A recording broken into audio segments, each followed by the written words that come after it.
What up? My name is Bridger Frederick, and welcome back to my YouTube channel about healing spinal cord injury.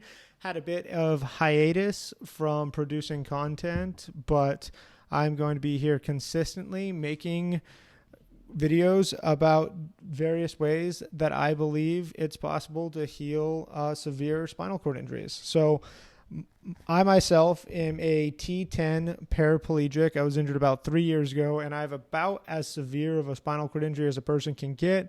I flipped a truck and went through a telephone pole at 80 miles per hour with my back up against the ceiling, no seatbelt on, and it just absolutely smoked me. So I'm a complete injury, no feeling, no movement, but I believe that it is possible to regain 100% capacity. I mean, running, biking, jumping, everything you could ever have imagined doing prior to injury, post-injury. And that's not just like some crazy, like, believe it and it will manifest. I truly believe that it is scientifically possible and that it is becoming more and more possible every day. Now, I will say that in the path to getting there, I think is an incredible amount of work, and I think it costs, to fully regain, 100% capacity. I think, that costs a lot of money, but I think it can be worked towards long before you have any financing available. And I'm going to kind of break that down today in this video of what I think that looks like, or at least what it looks like for me, what my plan is long term. And yeah, hopefully you find this information really valuable. So I'll say, first of all, I think that the most important part to healing spinal cord injury is, even if you're just banking on the fact that there's going to be some sort of revolutionary technology that comes along, Neuralink or some sort of spinal cord stimulator or some crazy stem cell treatment, no matter what you're banking on, to really utilize that, you're almost certainly, unless it's something so unforeseen, but anything that's even kind of on the horizon, you're going to have to have good movement, and not movement by your own volition, but your legs are going to have dexterity, and they're going to have muscle mass to capitalize on. And so we're going to kind of go over what maintenance looks like and what like the bare minimum is to just maintain the health of your legs, or to reestablish the health of your legs or arms if you're a quadriplegic. And so the way I look at it is it's kind of like a tier system. There's a base that everyone who cares about their future health and their well-being should be, especially with a spinal cord injury. There's so many risk factors that go up exponentially as far as future complications if you don't, really make a habit out of taking care of yourself at a basic level. So even if you're not looking to advance to the point where you heal completely, this is something that anyone with a spinal cord injury should definitely be doing, and or start incorporating and start making these things a habit. And where it starts, I believe, is regular exercise, stress, sleep, and diet. I think those are the four pillars of establishing any sort of, great life, period. But certainly to have even a kind of good life if you have suffered some sort of serious neurological injury or deficit, whatever it may be. So when it comes to diet, everybody is different. It's crazy individualized. There shouldn't be any religious feelings about diet. Some people need to eat a all meat diet or a very close to that. Some people might need to eat a all vegan diet. You have to figure out what is right for your own body and do the research and experiment. And I think the best way that anyone can start is to do some sort of kind of elimination diet, something where you eat whatever it is, some small described number of anti-inflammatory foods for a certain period of time, and then reintroduce stuff back into your diet accordingly. But I will have future videos on I've tried many different diets, and I will have future videos on what I think works for different situations and what my experience has been. But we won't go crazy into diet, and we won't go crazy deep into anything. This is just going to be, basic level of how I believe someone could heal 100% from a spinal cord injury. So we're just going to touch on all the different tiers, graduating all the way up to some of the groundbreaking, very expensive treatments that are or will hopefully be available in the future.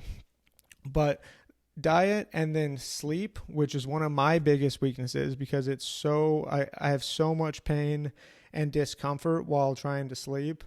And also waking up constantly, having to intermittent cath, and just so many issues relating to sleep. It's unfathomable, but sleeping is critical. Like making the habit and getting good, consistent sleep. There's no possible way your neurological system can heal if you're not doing that. It's probably the most important thing, and that kills me because I'm very bad at it. But really making a point to get impeccable sleep and make it a habit is vital to your neurological system being able to heal. That's when you're sleeping, that's when your brain and it cleans out everything to do with your neurological function. And again, that'll be something I dive deep into and talk about more. But one cheap way that I have found really effective of helping my sleep, and it has a twofold benefit. If you're having any sort of edema in your legs or anywhere below level of injury, and edema like swelling and water retention, I cannot recommend trying this enough. Get yourself a grounding sheet. A grounding sheet is just a thin sheet that goes on your bed, and it's got like little metal filaments that go through it, like impossibly small, like you don't feel it or anything, but it's got little bits of metal filaments, and you actually plug it into the bottom hole on your outlet, the ground. And what it does is allows your body to, there's a fantastic video on YouTube, I believe, called Earthing or Grounding, or maybe it's on Netflix, but just look up Earthing or Grounding movie, and there's a whole movie or documentary about this phenomena where we actually need to be in contact with the earth for our bodies to effectively transfer things between our cells, because we slowly, as we don't touch the ground, we build up a positive charge. And by connecting to the ground through this sheet, it allows that positive charge to go out of our body. And for me, at least, it's been revolutionary for edema. It helps me sleep as well. I definitely have an improved quality of sleep. But more than that, if I say I go on vacation or go out of town for 5 days and don't bring it with me, my legs will get so swollen. I had edema all the time before I got this thing. So swollen, and just I'll press into my skin and my fingers will indent in there. And I sleep with this thing, and it's the next day my legs look half the size. It just completely eliminates the edema. And so that's that's a cheap, easy way to start addressing your sleep quality. Another thing that helps me is sometimes if I feel like I'm really going to struggle to sleep, I will look up a YouTube channel called Michael Seeley, and he's like a hypnosis channel, and he does these sleep hypnosis sessions. And I don't think that I am necessarily one of the 20% or whatever people that's extra susceptible to hypnosis, but I use it as kind of like a guided meditation. He's got a really tranquil voice and takes you on these kind of like meditation journeys. And if you're really having a hard time getting to sleep, I can't recommend that enough either. And one more quick thing I'll throw in there is taking some magnesium before bed. That has a twofold positive effect. It does relax you, and it also may make your bowel movement in the morning better. It has a positive effect in a couple different ways as far as health goes. And then I'll just kind of roll past the stress part that I mentioned pretty quickly, because I think that's something I'm going to be diving hugely in depth into, because it's one of the most overlooked factors. If your body is in a stressed out mental, emotional, physical state, which it's very hard not to be when you have something as traumatic and something with such far-reaching consequences like a spinal cord injury, it's hard not to be in a stress state. It comes with financial stress, emotional stress, there's so much going on there. But if your body is in a stressed out state, I mean, it is impossible that you are healing at all. You're regressing. If you're stressed, if you're emotionally anxious, worried, fearful, like if you're having these lower level emotions, there's no humanly way that your body is progressing or advancing in any shape or form. And I'll explain why, even though it's something that I feel gets hammered on a lot in the health sphere. But I'll touch on it briefly, and this is something I'll go into a lot in future videos.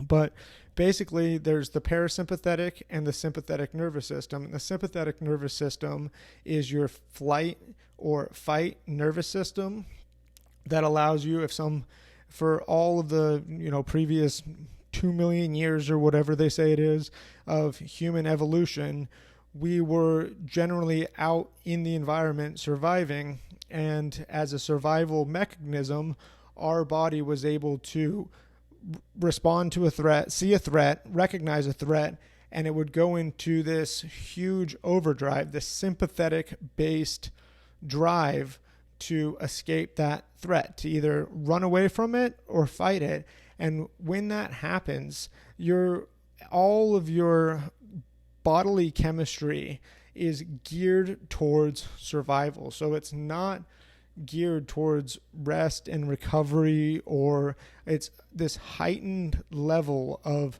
stressful hormones and neurotransmitters, and things like cortisol is talked about a lot. And the downstream effect of that is massive. And it's good to be acutely stressed sometimes, or to purposefully put your body in that sort of state for limited amounts of time. But the problem is that our world is putting us into this kind of consistent, stressed out flight or fight mechanism all the time.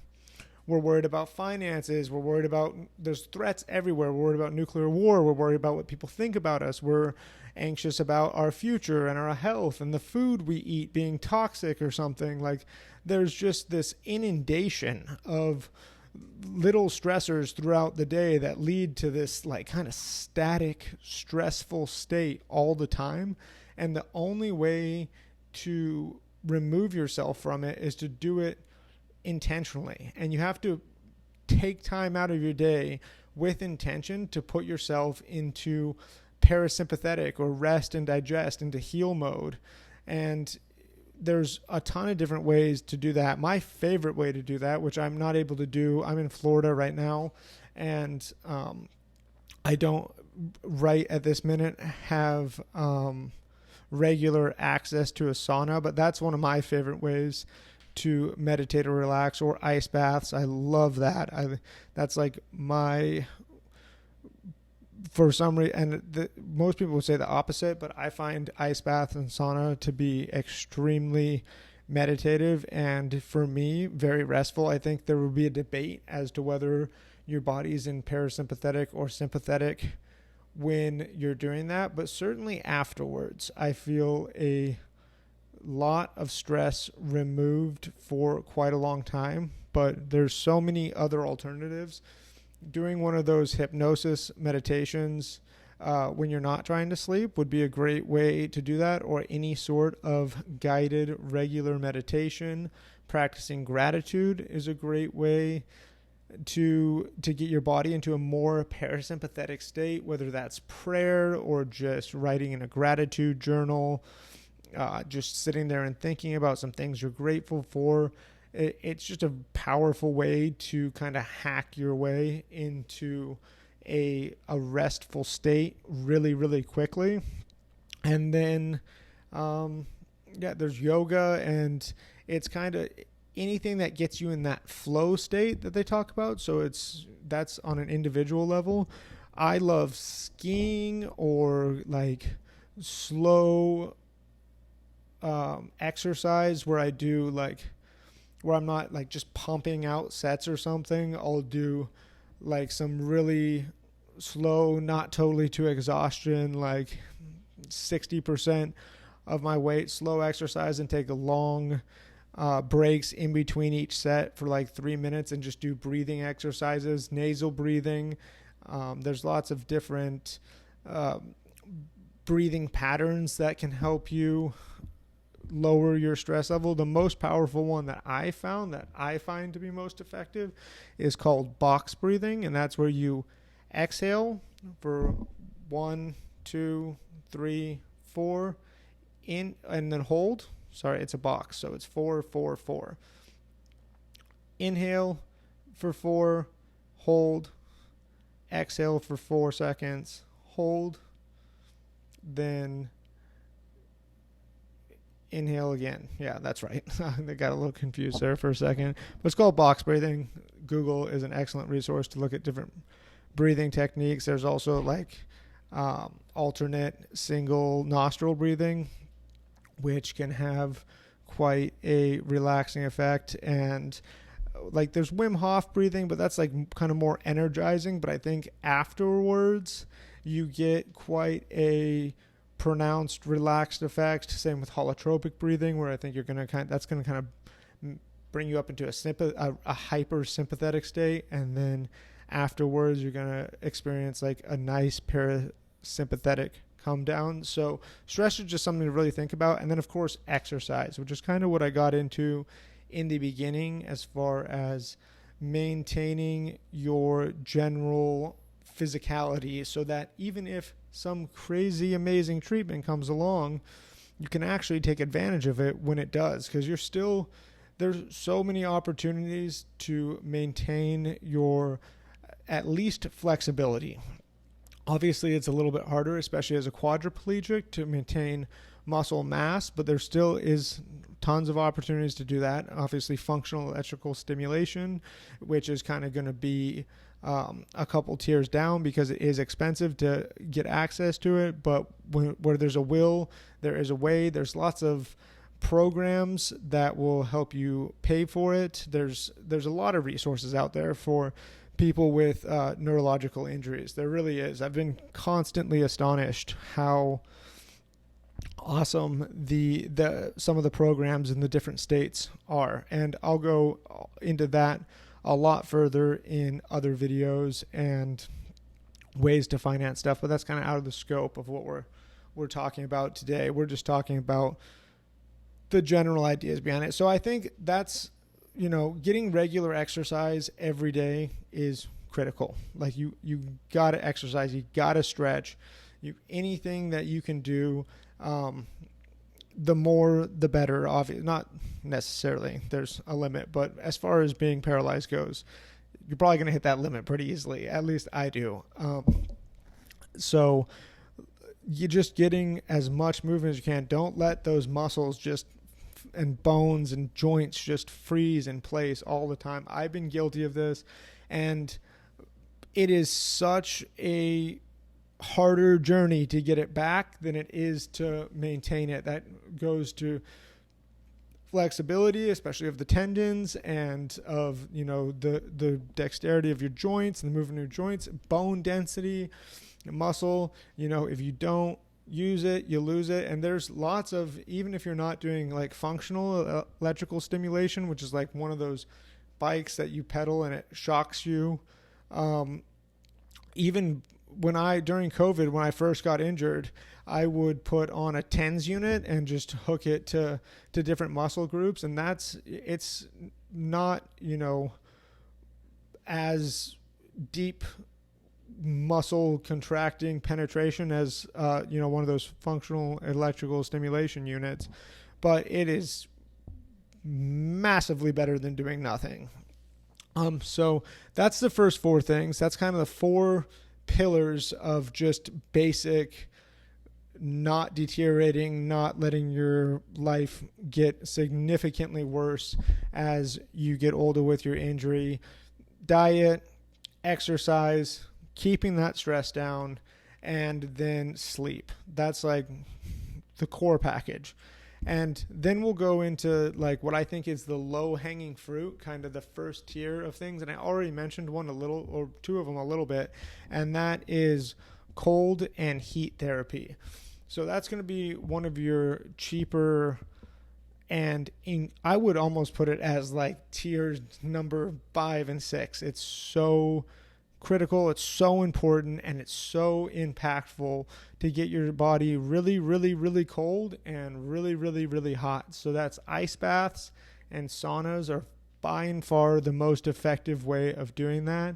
And it does take a little bit of effort and work, but it's, as far as impact, there's nothing that you can do at all that is as far-reaching in its ability to heal you and as multifaceted in its benefits as hot and cold for as little money. There's nothing else. I mean, it is that good. Just research all the benefits of what getting in an ice bath does. Try it for a few days, and I promise you will reap the rewards. You will notice a difference. I've been doing ice baths for 10 years now, maybe longer. My dad taught me about it when I was a child. When I was like 11 years old, we would do what we called misogi, which is a practice of getting in like ice cold water. He told me about it, and I used to be highly interested in, I think it's like a Japanese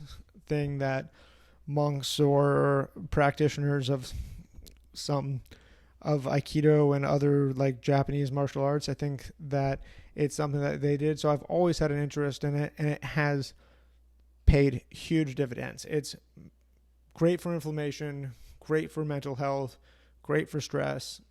Please get an ice bath, get cold, and find your way into a sauna. And I know that does entail potentially getting help, because not all saunas are super accessible, but most people have access to a gym near them. And, like I have not gone to the gym closest to me that has a sauna yet. I was going to join it today, but didn't make it down there.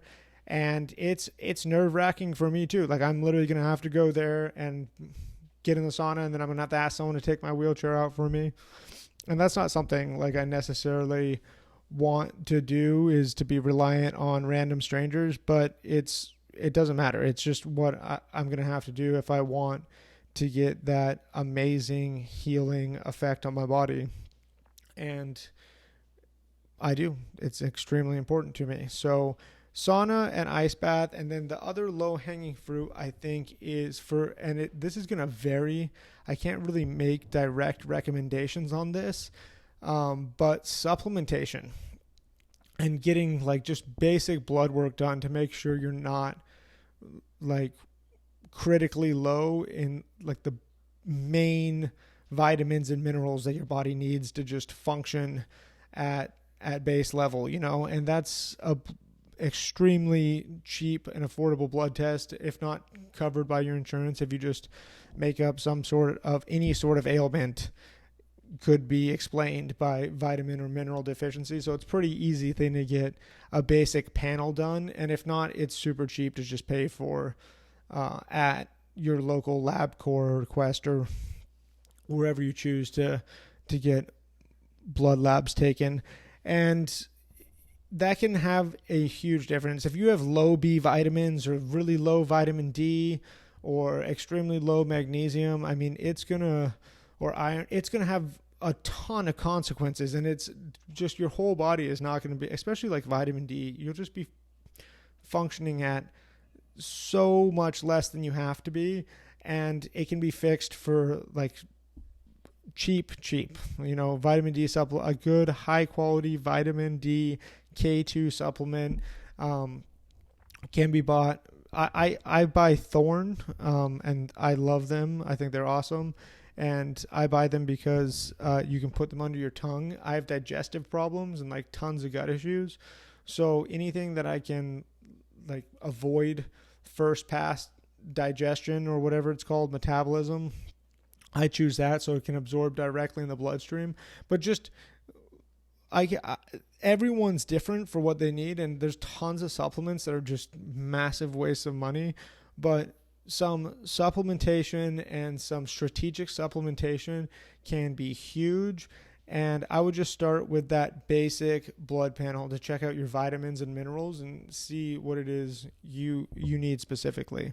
And so I'll do a lot of future videos on what supplements I use and different supplements I discover. I want to do a lot of videos on, so that they kind of go into the first tier of things as well. So they kind of go above low hanging fruit to where there's a lot of really interesting supplements that I want to possibly do intravenously in the future or incorporate in. Some of them are extremely expensive, and so we'll get into all that and some of the stuff that I find really interesting to look at. NAD plus is one that I want to try intravenously, but we're not going to go into that too much today just because it gets really into the weeds, and I think that is kind of a whole video in and of itself. But we'll go into we'll include that advanced supplementation into like the first tier of relatively attainable things that you can do to start healing your body neurologically and from spinal cord injury.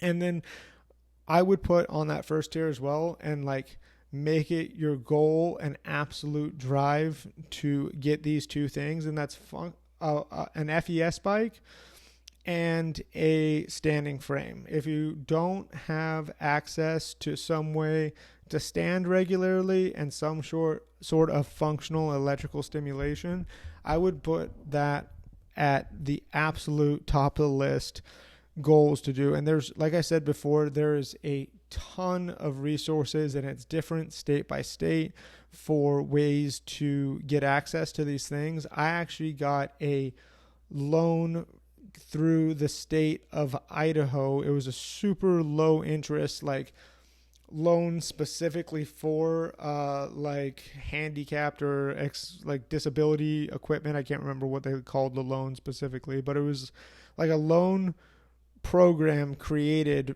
for people to get access to disability equipment like that. And I was able to get a super low interest loan with like zero money down and got an FES bike.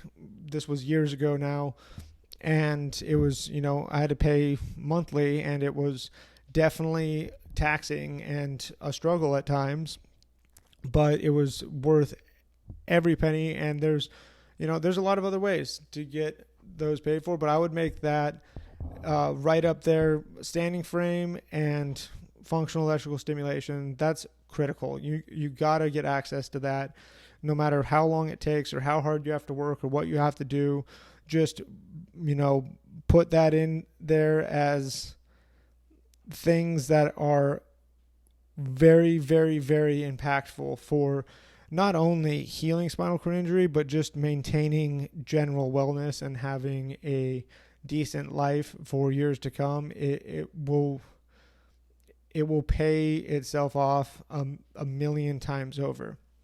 And then also in that category, I would put at regular activity-based, some sort of physical therapy, whatever and as much of that as you can afford. And physical therapy is kind of like tier 1 all the way through. If there was a 10th tier, then tier 10. Like, you could spend as much money as humanly possible on it. I mean, you could be, there's no really, I'm sure there's a diminishing margin of return, but it's so far out of reach for most people. I mean, you could be doing 6 hours a day, 5 days a week, and that would be well worth the money as far as your health and actually regaining meaningful ability to walk or run or do whatever with after a spinal cord injury. There's really, the diminishing margin of return is so far up there. You really can't allocate too much money to physical therapy. And I know it's hard to afford things. Trust me, I have not been able to afford food before because I was paying for physical therapy. It's hard, but for me, I think it's worth it. I feel so much better when I'm getting regular physical therapy. And it's definitely a core part of the process of having meaningful gains over the course of time. So that's all kind of tier 1, FES, physical therapy, and standing regularly as much as possible, at least an hour a day, at least 30 minutes, but 30 minutes to an hour a day of standing and getting weight on those bones so you can maintain your bone density. And then kind of the second tier up is when you get a little more esoteric and you get a lot more expensive. As far as a regular investment, it ends up starting to cost quite a lot of money, but some things that I think have huge potential and are well worth it, that are kind of like one-off treatments, or how I hope to be able to afford to use them someday, is I want to do regular treatments of all these different things. And one is PEMF, pulsed electromagnetic field therapy, PEMF therapy. And that's a really, really interesting thing where you actually it's for a really, they sell PEMF mats that are in the $1,000 to $2,000 range. And I think that could be hugely beneficial to be getting that low level PEMF regularly. And what it is it's basically it's a mat where the polarity, so this is my understanding of it, and I could be totally butchering this, but I've done it and it is effective. So what it is there is some sort of magnet inside it, and it's switching polarities, and it's pushing electricity through it, and it's pulsing out this electromagnetic field. And it has so many different benefits to the body, and without Googling it, I'm not going to be able to do it any justice listing those. But I can say from personal experience that I've gone to different functional medicine doctors and private practitioners that had really advanced versions of these. And the advanced ones, these really, really good ones, they're expensive. They're $50 to $80 a treatment, and these machines are anywhere from $10,000 to $40,000 to purchase. So they're well out of the range for most people as far as purchasing them. But for example, one of the functional medicine doctors I went to in Idaho, he had, if you went in and saw him from a medical capacity, he just had one at the office. And when you went in for your appointment, he would allow you to use it, or even come in on days you didn't have an appointment and use it just for being a patient with him. And it's extremely effective for pain. I mean, the first time I did it, I laid on one for about 45 minutes and had it pulsing directly on the point on my back where I have the most debilitating pain.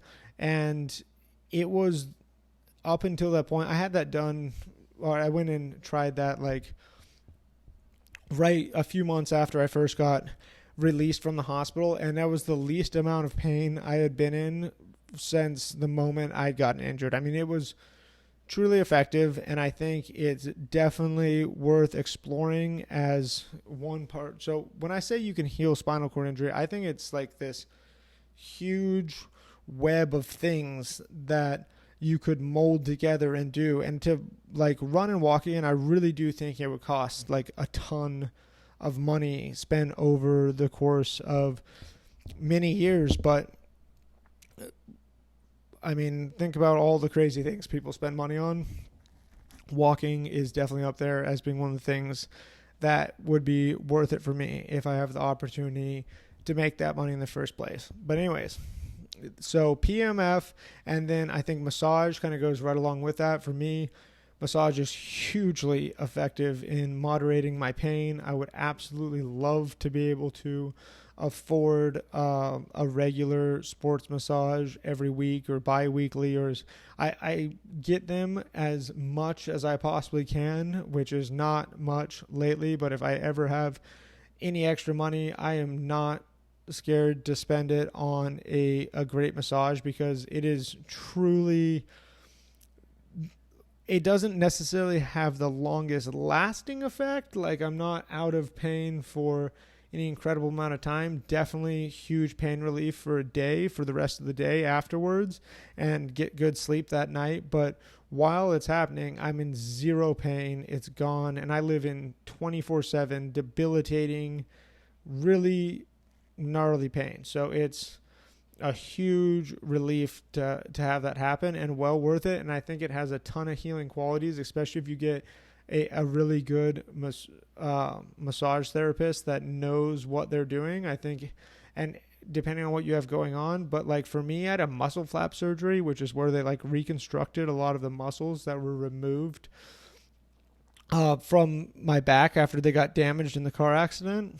And I think it has a lot of healing benefits, and that's also another way to lower that systemic stress. To get anything that gets your stress down gets your healing up. It really does. Stress is the killer of all things good as far as recovering neurological function.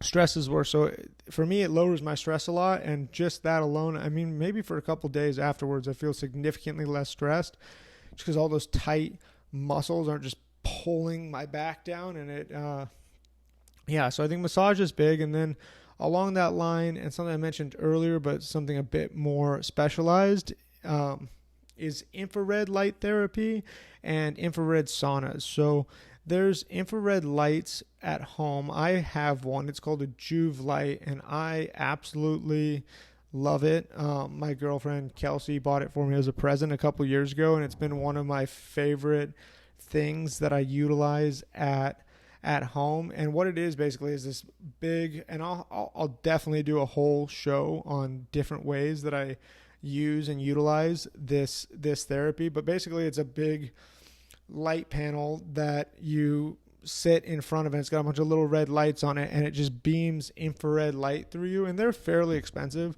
and they range from anywhere from about $500 or $600 up to like $1,200. I mean, they're pretty costly, and you can go crazy. I know one of the podcasters I follow, he has like 8 of them that he surrounds himself in and just stands with all this infrared light beaming through him. But it lowers inflammation. It definitely helps me with pain and relaxation. And I wouldn't say it's like a huge immediate effect. It's definitely something that's cumulative and something that takes consistency over time to really realize the benefits. I would sit in front of it for about 20 to 30 minutes in a bunch of different positions and meditating and stretching. And now I would do that back at my old house in Idaho, kind of do a yoga session. Now, I don't have a great place to do that. I have all like hardwood floors here, but I just set it in front of me while I use the bathroom while I do my bowel program, and it definitely makes me feel really relaxed. I do like a meditative breathing exercise for the 20 minutes that I let it run, and I do think it has a lot of benefits immediately and a lot of downstream benefits, and definitely something worth looking into. And yeah, kind of in that, as you progress and accumulate things that can heal you and help you along your journey, it's definitely something to look at. And then right along that line is infrared saunas. Now, infrared saunas are extremely expensive to buy in the home. There's some lower end ones that you can get, but I would hesitate to jump on those because there can be some like deleterious kinds of electricity and kind of radiation you can get from them. At least that's what I've heard. I'm a huge fan of, it's called I think it's called, I know if you were to Google clear light saunas, it would come up, but they're fantastic, and they're kind of the gold standard. If you look up in your area, almost every major city will have an infrared sauna studio where you can go pay a set amount of money. You can usually look on Groupon and get a deal to try it out for the first time, but a set amount of money to go and just sit in it for an hour, and it is pretty expensive. It's usually like anywhere from $20 to $40, which isn't expensive to do once, but if you were, the benefits are really in consistent use. But I think it would be highly worth it. It's less than 1 hour of PT to go once or twice a week to a sauna session. And like I said, it's kind of just, that's why it's in the kind of the third tier or second tier category of different things that you can do and look into. But it helps with my pain immensely. 45 minutes in the sauna and I'm like in less pain, clear-headed. It relaxes me. It's infrared saunas are awesome and definitely worth trying out. And I'll just mention float tanks as well.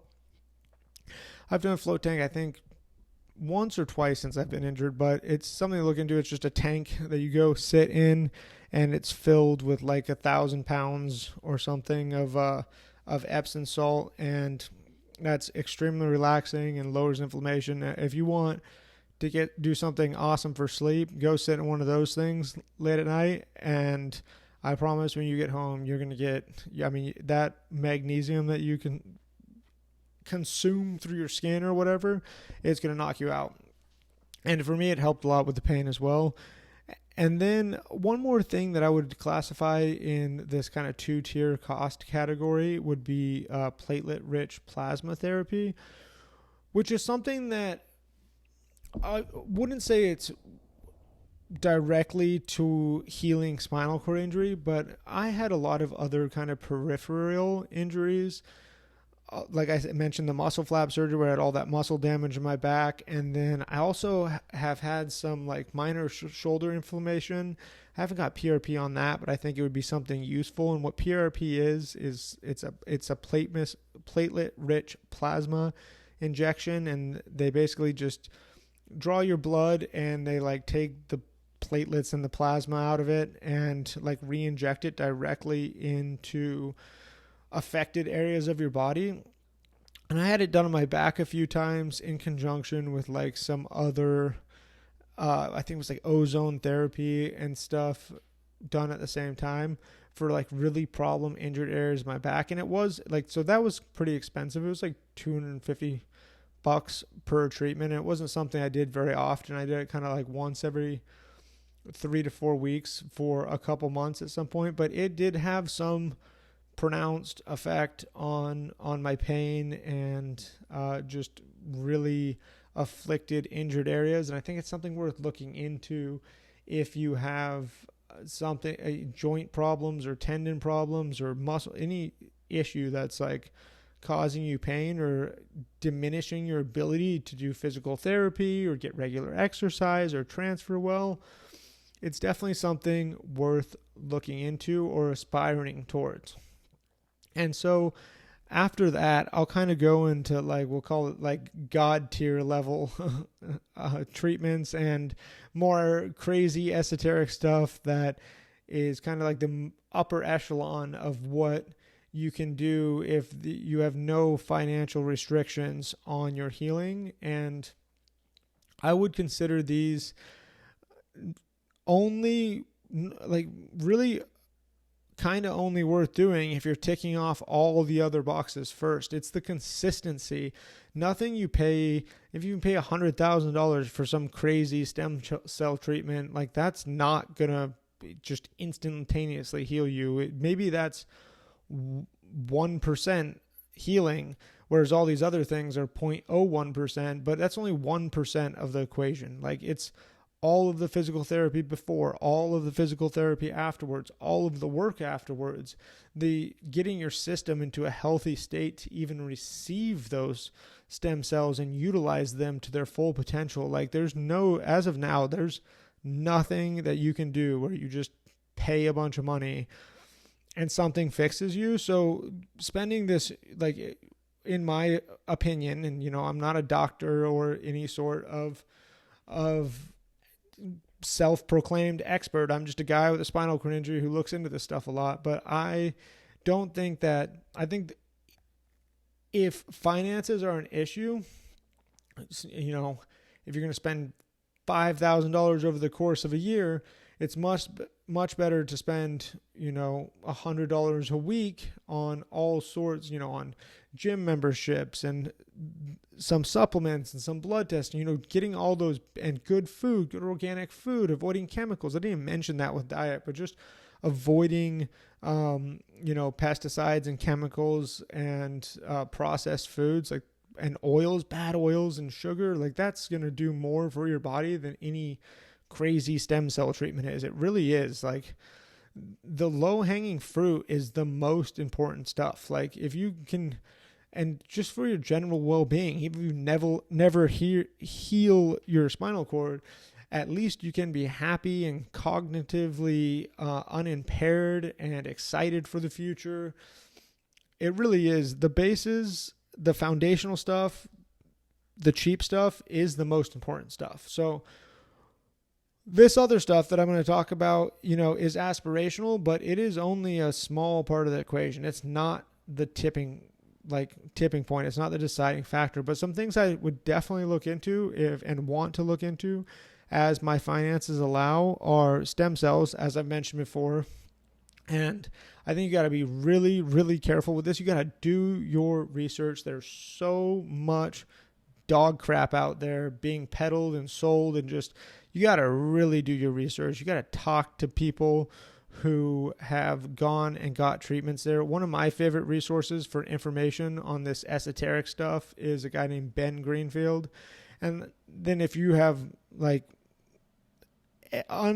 as much money as you can fathom spending, and money's no object to you, guys like Joe Rogan and stuff have mentioned Tony Robbins and things like that mentioned some out of country clinics where you can go get the craziest fringe stem cell treatments. And I would love to go do some of that stuff. I would try. I don't think there's tons of inherent risk in stem cells. That's my opinion. I just have heard of a lot of people getting them with mixed results, but nothing too terrible happening unless you're just going to some strip mall somewhere. Just says stem cells, do your research, but I think stem cells are definitely worth looking into. And, it's not, I wouldn't save up $30,000, and forego getting physical therapy and buying an FES bike to fly down and get the stem cell treatment that you think is going to change everything. I think it's just one small part of the equation, and maybe a very important part, and I think a powerful part if utilized correctly. But I I don't think it's at the point where it's going to just like fix everything. But I think it will definitely push the needle forward. think it will get you closer to your goals. And I will absolutely be getting stem cell treatments as finances allow. So, and right alongside stem cells, that's a bit more controversial, and I can't talk necessarily from an expert perspective, but something that I'm really interested in is peptides. And what peptides are these like this amalgamation of amino acids that are prepared by companies that are not selling them as fit for human consumption. These are non-FDA approved drugs, and they're not necessarily for, like, I wouldn't be buying these things online and injecting them into my spinal cord. But as far as injuries go, and like if I had any shoulder problems or issues with my body at all, like I would definitely, they're very expensive, very, very expensive and pretty fringe, but I think they're really powerful. There's one that I want to get called BP157, and I actually want to use it for gut healing and for some muscle damage in my back. I want to try to buy it and mix it up and inject it into myself and ingest it into myself. But I'm talking, this is like $125 to $130 a day for the protocol that I want to do, and it'd be about a month long. So it's like $3 or $4 grand for something that has very little, peer-reviewed research into it, but a lot of anecdotal evidence, and it looks really promising. Like I said, this is like upper tier, this is the expensive stuff, but something to look into. I would definitely check out BPC, I think 157. It's a peptide, but again, I would reference a Ben Greenfield article about peptides. If you want to look at, I can't remember what the company is that he mentions to get them through, but there's so many like sketchy companies you could be buying these things from. So definitely find someone who's utilized them and has actually bought them from do your research on where you're getting these things, because they're not for human consumption. They're sold by just some company online, and we all know where that can go. So then after that,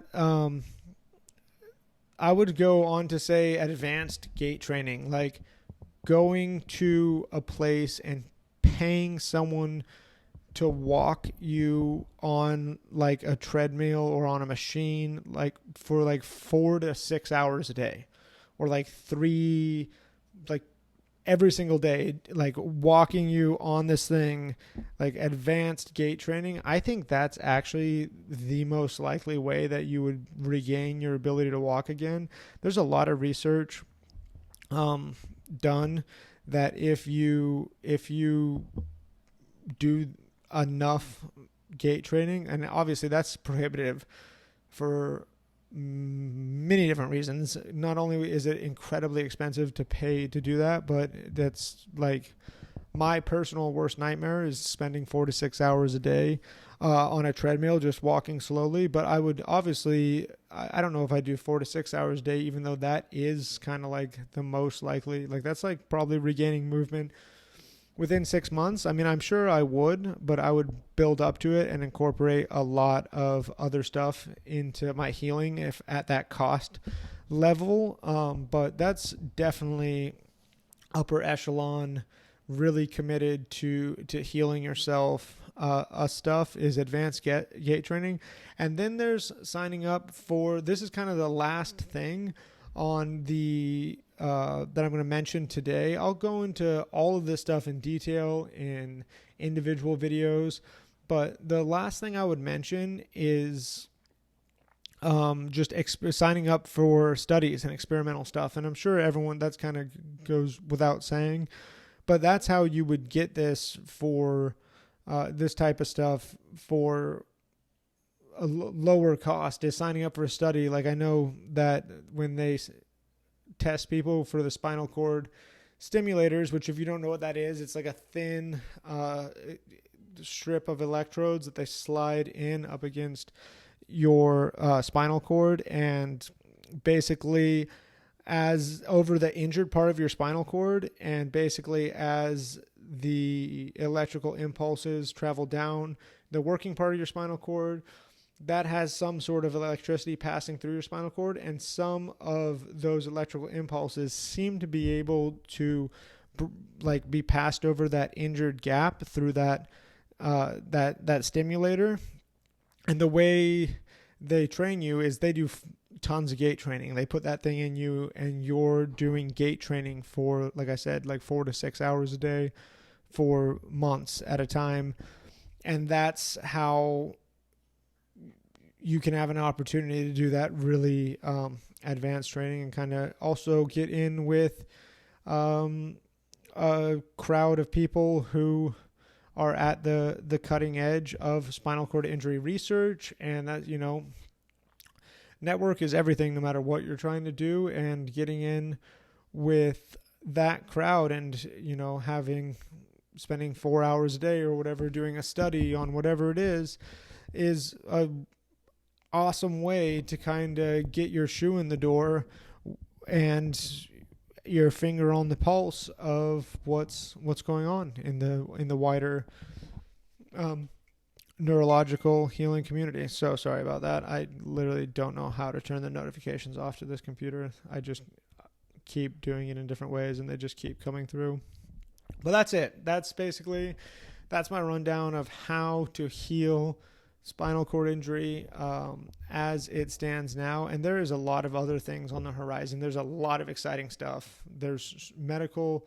What people don't understand is the medical world and the science world is moving at an exponential rate now. Who knows what's going to happen with AI?